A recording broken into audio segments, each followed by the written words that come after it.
Santipur unit एबसुनि मोनसे बाख्नायथाव हाबाफारि। सोलोंथायानो मानसिनि गुबै धोन।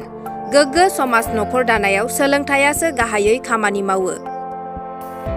दिनै बे बिथिंखौ नोजोर बोनानै उदालगुरि जिल्ला हरिसिंगा दखरा एबसुनि सिङाव थानाय सान्तिपुर दालाइ दुलाराय बर' फरायसा आफादा गोलोम बोथोरनि थाखो 3 निफ्राय थाखो 8 नि फरायसा फरायसुलि उन्दै उन्दै गथ'फोरखौ लानानै बेसेन नाङै फोरोंथाय मावबादा हाबाफारि लादों।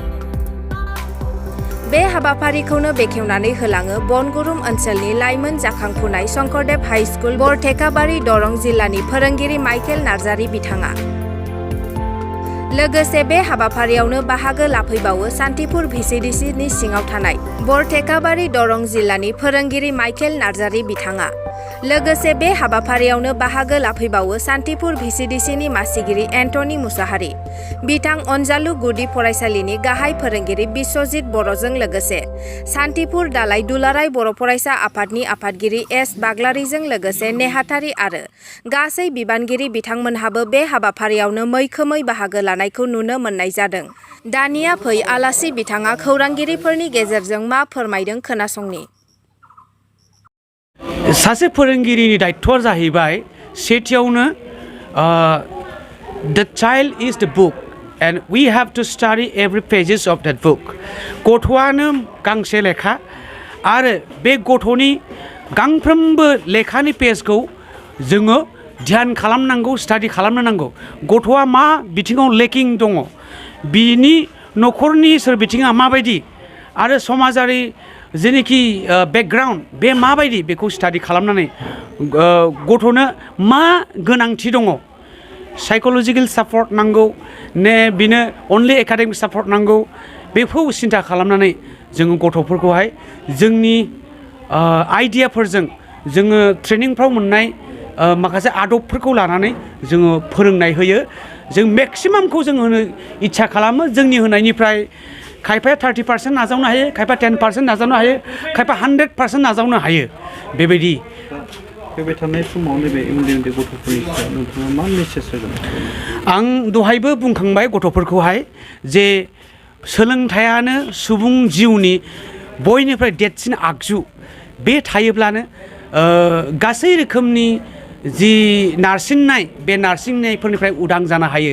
खोमसि फोथायनायनिफ्राय होन, सोरजोंबा नासयजानाय, सोरजोंबा बान्दा एबा लें खालामजानो नागिरजानाय, बबेबा हारिजों नारसिनजानो नागिरनाय आरो गुबुन गुबुन रांखान्थि, समाजखान्थि आरो गुबुन गुबुन बिथिङावहाय जेनिखि मोनसे स्लेभेरि एबा गुबुननि सिङाव थानांनाय बेनिफ्राय उदां खालामजानो आरो गिदिर समाजाव खामानि मावनो हानायनि मोनसे आगजुआनो जाहैबाय सोलोंथाइ। बेखौ आं दहायबो बुंखांबाय आरो उन्दै उन्दै गथ'फोरखौबो आङो बेखौनो खावलायगोन नायग्राफोरखौ जे नोंसोरो गोसो होनानै फरायोब्ला नोंसोरनो सासे सुबुं धोन जागोन आरो नोंसोरो समाजजों लोगोसे हादरखौबो जोबोद समायना मोनसे मोजां पजिसनाव लाबोनो हागोन। गिबियावनो टाइम्स नाउ बड'लेण्ड सान्तिपुर दालाइ बर' फरायसा आफादनिफ्राय साबायखर बावदों।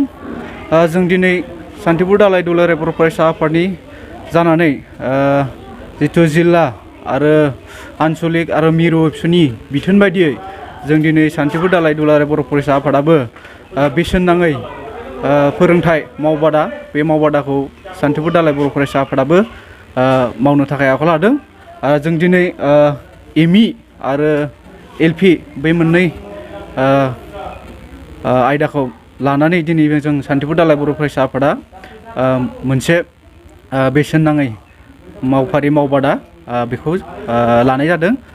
बे फोरोंथायखौ जोङो 20 साननि थाखाय लादों।